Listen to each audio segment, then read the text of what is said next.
Ya orang-orang yang beriman nih, idza qila lakum tafassahu fil majalis. Kalau dikatakan kepada kalian luaskan majelisnya, fafsahu. Luaskan. Dapat apa kita? Kalau kita tadi maju sedikit meluaskan buat saudara kita, dapat apa kita? Yafsahillahu lakum. Allah bikin hidup antum luas.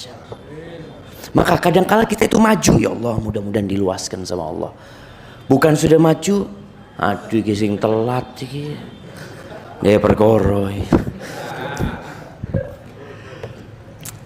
Taib, masih ada tempat? Kalau kiranya tidak ada tempat, duduk. Tapi semua insya Allah ada tempat di hati kita semua. Assalamualaikum warahmatullahi wabarakatuh. Alhamdulillah alladzi jama'ana 'alal huda wat tuqa. Segala puji bagi Allah Jalla Jalaluhu yang mengumpulkan kita di tempat ini karena petunjuk dan karena ketakwaan kepada Allah Azza wa Jalla.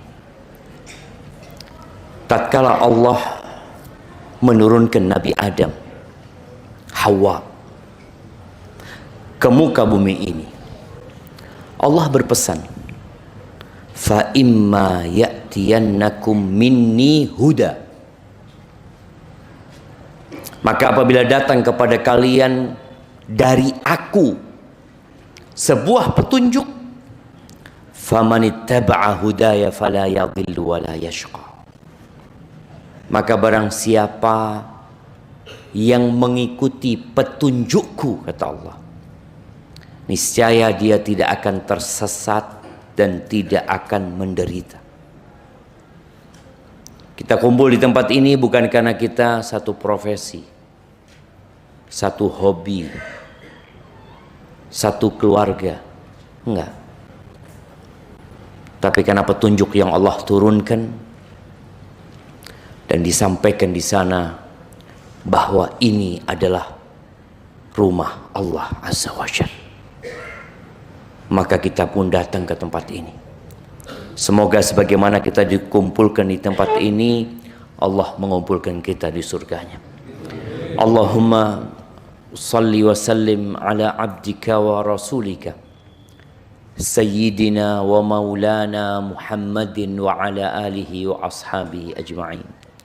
Ya Allah, semoga salawat dan salam, berkah dan nikmat senantiasa Engkau curahkan untuk hamba kekasih-Mu, untuk baginda Nabi kita Muhammad alaihi salatu wassalam, untuk keluarga beliau, untuk istri-istri beliau, untuk putra-putri beliau, dan untuk seluruh sahabat Nabi. Semoga Allah meridhoin kita bersama mereka. Jemaah, hari ini hari Jumat ya, udah lewat hari Jumat. Harinya bersolawat buat Nabi alaihi salatu wassalam. Ana ingat tadi sebelum sholat Jumat, ana ngomong sama anak-anak,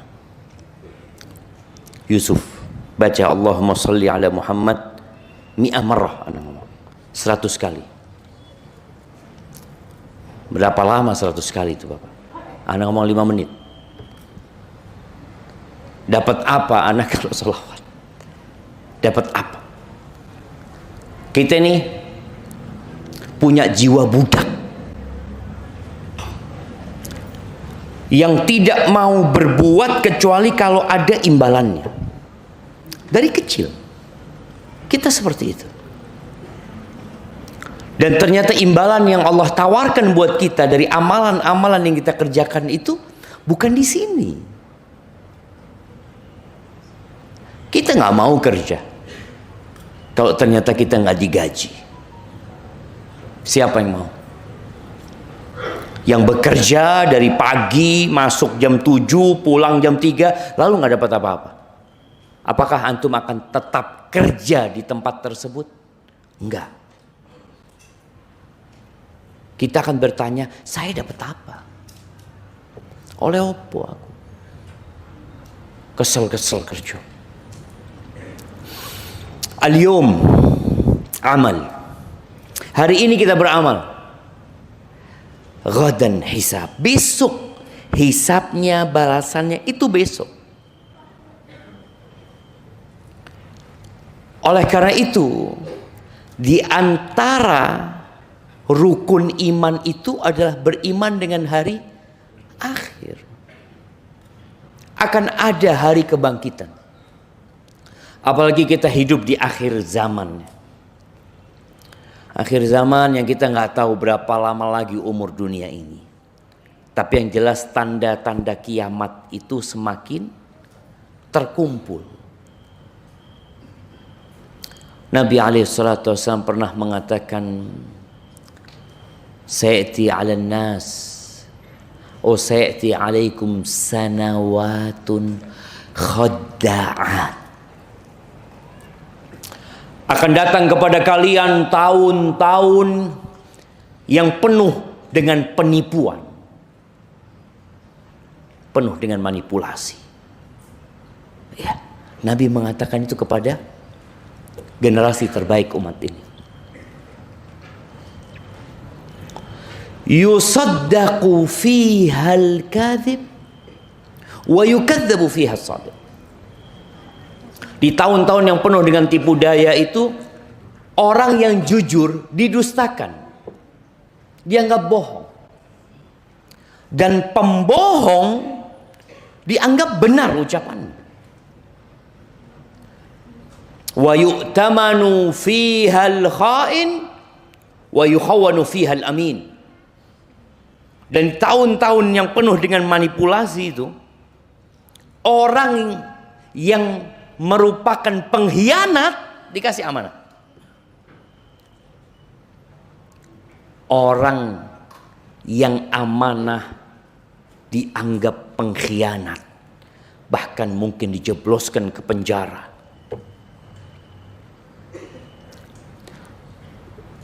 Wa yantiqu fiha ruwaibidah. Dan yang lebih parah lagi, pada masa itu ada kelompok ruwaibidah yang berkoar-koar, yang ngomong. Para sahabat nggak tahu apa yang dimaksud dengan ruwaibidah. Qila wa ma ruwaibidah ya Rasulullah? Apa ruwaibidah itu? Qala ar-rajulu tafih, ar-rajulu safih, ar-rajulu fasiq yatakallam fi amril ama. Orang yang bodoh, orang yang melakukan kemaksiatan, pelaku dosa, orang yang remeh, itu berbicara urusan umat.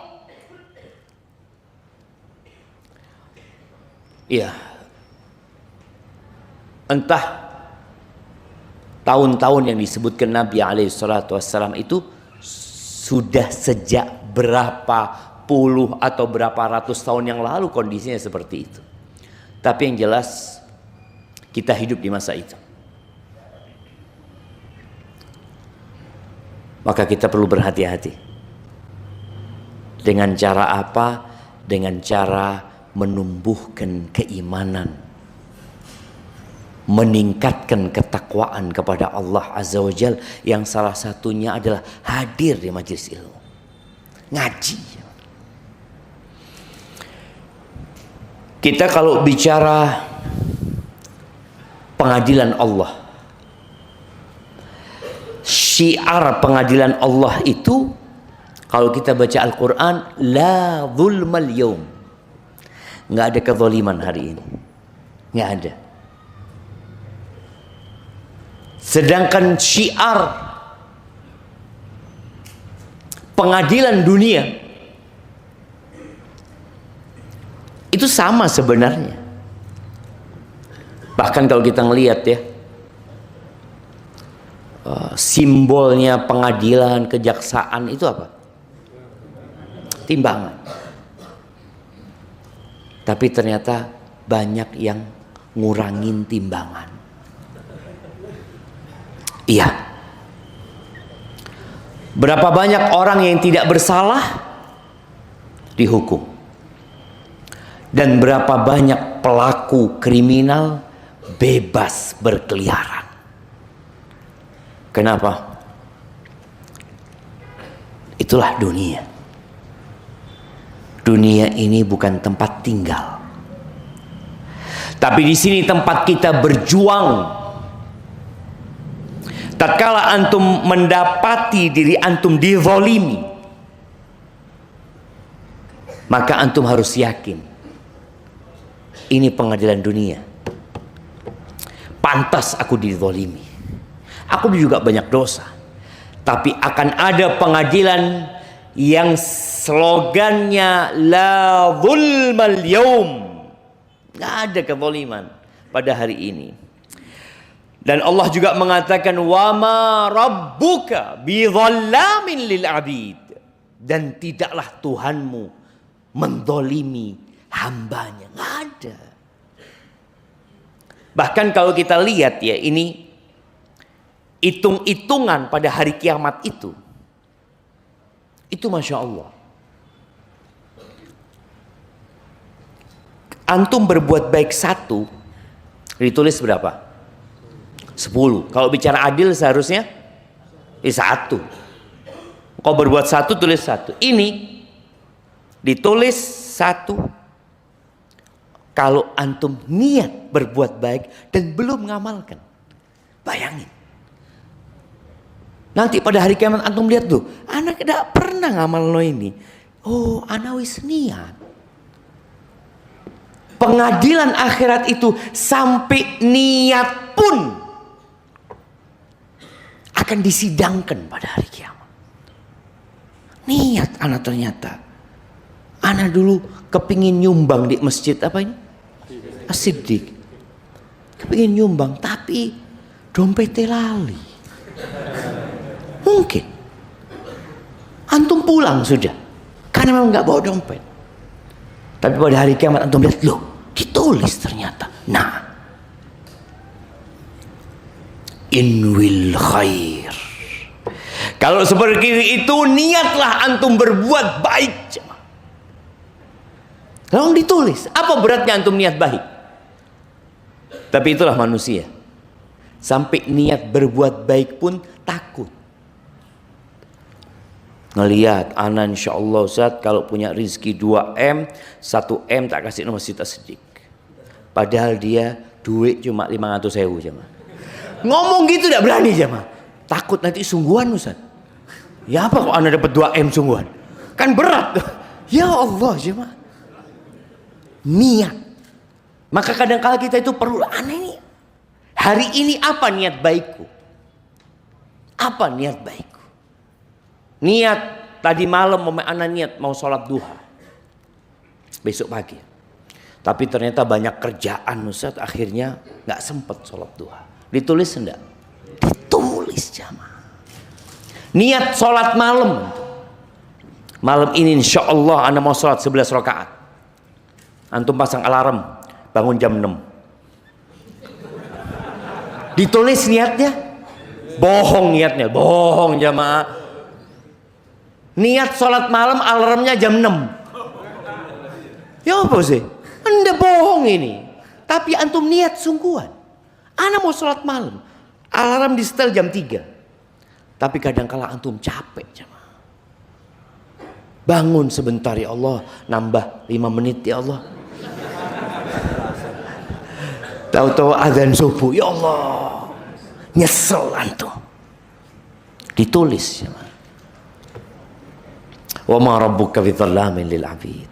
Tapi kalau antum niat berbuat jahat kemudian antum tidak lakukan, ditulis kebaikan loh. Kok ditulis kata dia? Iya, antum tidak jadi niat waktu itu. Antum niat mau nyolong sandal di masjid mana? As-Siddiq. Niat terus. Tapi setelah dengar no kajian, aduh tidak jadi ya Allah. Dosa ternyata. Naam jemaah. Ditulis kebaikan. Hadza Rabbul Alamin. Itu Allah Azza wa Jalla. Ketika antum melakukan kejahatan, nggak akan ditambahi, tetap 1 dosanya. Tapi ketika antum berbuat kebaikan, ditulis 10 ila 700 dhif, sampai 700 kali lipat. Itu pengadilan Allah Azza wa Jalla kalau antum berbuat baik. Bagaimana tatkala datang seorang sahabat membawa seekor onta. Dia katakan, ya Rasulullah, hadhihi fi sabilillah. Ini sedekah di jalan Allah. Satu. Apa kata Nabi SAW? Laka biha yawmal qiyamah 700 naqah kulluha makhtumah. Engkau kelak akan dapat pada hari kiamat 700 ekor onta. Semuanya lengkap dengan pelananya. Yang ditimbang bukan satu. Padahal antum cuma sedekah satu. Tapi yang ada di timbangan berapa? 700. Antum, ya Allah. Allah itu Ar-Rahman Ar-Rahim. Di antara nama Allah itu Asy-Syakur. Asy-Syakur. Yang artinya adalah yang membalas satu kebaikan dengan balasan yang berlipat ganda. Sedangkan kita di dunia beramal banyak, kadangkala gajinya cuma sedikit sekali. Ahibati fillah, kelak pada hari kiamat timbangannya itu nanti detail sekali. Pernah antum dapat video orang yang mau diet, kemudian dia makan keripik ditimbang. Tiap mau makan keripik taruh timbangan. Oh, udah ada bobotnya. Nol, semuanya nol. Itu timbangan dunia. Mungkin timbangan emas agak sensitif. Tapi timbangan pada hari kiamat itu, kata Allah Azza wa Jalla di surat Al-Anbiya ayat 47, wa nada'ul mawazinal qista liyaumil qiyamah. Kata Allah, dan kami akan meletakkan timbangan-timbangan keadilan pada hari kiamat, fala tuzlamu nafsun syai'a. Tidak ada satupun yang akan dizalimi. Tidak dengan dikurangi kebaikannya. Tidak pula dengan ditambahin dosanya. Nggak ada.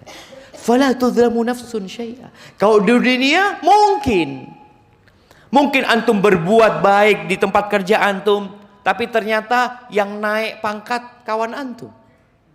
Itu terjadi. Antum yang kerja, yang capek, ternyata yang dipromosikan atasan antum. Loh, enak wong ya. Itu di dunia. Ada banyak hak yang tidak kita dapatkan. Ada banyak dosa yang dilakukan manusia tapi tidak mendapatkan balasan. Nanti di kiamat semua akan dapat. Wa in kana mithqala habbatin min khardalin ataina biha. Walaupun perbuatan yang dilakukan itu seberat biji sawi. Antum pernah lihat biji sawi? Yang pernah? Iya, kalau antum lihat nanti di Google bisa kelihatan kecil sekali. Hitam. Yang dijemur itu, Pak, hitam. Iya, kecil sekali. Anda lupa yang ada dzarrah ya, ada juga dzarrah. Allah katakan faman ya'mal mithqala dzarrah. Dzarrah itu lebih kecil lagi daripada khardal ini. Apa kata Allah? Ataina biha. Kami akan datangkan. Wa kafa bina hasibin, dan cukup kami sebagai penghitung. Itu pengadilan pada hari kiamat, jemaah. Kemudian kalau kita lihat di dunia ini, ada banyak perbuatan dosa yang bukan kriminal. Antum ghibain orang, bisa enggak dibawa ke meja hijau? Hah? Taib, enggak. Sekarang orang-orang yang tidak sholat, bisa enggak dilaporkan? Antum ke polisi, laporan Pak, saya mau bikin laporan. Apa? Ada tindakan yang harus dilaporkan. Apa? Wong enggak sembahyang ya Pak. Mungkin antum buat itu? Kata polisi, ya bukan ranah kita. Enggak bisa. Kalau gitu anak mau ke MUI. Bisa MUI? Ya bukan ranah kita. Mau kemana antum? Gak bisa kemana-mana. Antum hanya bisa memberikan nasihat kepada mereka. Na'udzubillah. Dan banyak perbuatan-perbuatan dosa di muka bumi ini yang dilegalkan. Bahkan dianggap bukan dosa. Ahibati fillah. Nanti pada hari kiamat, sama persidangan dunia itu perlu mendatangkan saksi dan alat bukti ya. Saksi termasuk alat bukti? Bukan. Iya. Ada saksi, ada alat bukti. Akan didatangkan juga. Tapi di sini banyak alat bukti yang dihilangkan. Ingat kasus yang rame, kasus Sambo. Kenapa lama jemaah? Pengungkapannya kenapa lama? Oh, kameranya, CCTV-nya hilang. Ini itu macam-macam. Makanya orang apabila habis melakukan tindakan kriminal, dia buang tuh alat bukti. Dia buang ke sungai, dia buang kemana. Karena memang dia tidak ingin dihukum. Dia lakukan itu. Saksi, oh dia datangkan saksi. Makanya kalau kita lihat persidangan-persidangan itu, ada saksi pemberat, ada saksi peringan. Dan ada satu saksi lagi yang belum disebutkan. Saksi palsu. Nah, ada. Adapun pada hari kiamat, apa kata Allah Azza wa Jalla? Yaumat di surat An-Nur ayat 24, 25 Allah mengatakan yauma tashhadu alaihim alsinatuhum wa aydihim wa arjuluhum bima kanu ya'malun. Yauma idzin yuwaffihimullah dinahumul haqq wa ya'lamuna anna Allah wal haqqul mubin. Pada hari itu dalam persidangan siapa yang akan jadi saksi? Manusia ini ngeyel coba. Manusia itu tahu. Ketika seorang disidang ke pengadilan, dia tahu nggak dia berbuat dosa apa tidak? Tahu. Dia tahu. Jadi lebih tahu dia apa hakim? Lebih tahu dia. Cuma dia ingin bagaimana hukumannya ringan. Nanti di sana antum nggak bisa bawa pengacara. Nggak ada. Ana mau cari pengacara paling handal nanti Ustaz. Pengacaranya dihukum. Antum sendiri yang akan menghadapi semua itu dalam persidangan. Dan manusia ngeyel mengatakan, enggak, aku nggak melakukan itu ya Allah. Enggak, aku nggak berbuat itu. Dan dia mengatakan, aku minta saksi. Tapi aku tidak mau saksi kecuali dari diriku sendiri. Bayangkan, dia ini nggak mau saksi dari orang lain. Ya sudah, kata Allah. Allah katakan cukup malaikat-malaikat sebagai saksi. Tapi kalau engkau memang menolak hal itu, ya sudah, dikunci mulutnya. Lisannya tapi ngomong. Lisannya berbicara. Berbicara apa? Berbicara yang pernah dilakukan oleh lisan itu. Wa aidihim, tangan berbicara. Allahu Akbar jemaah. Antum bisa bayangin ya.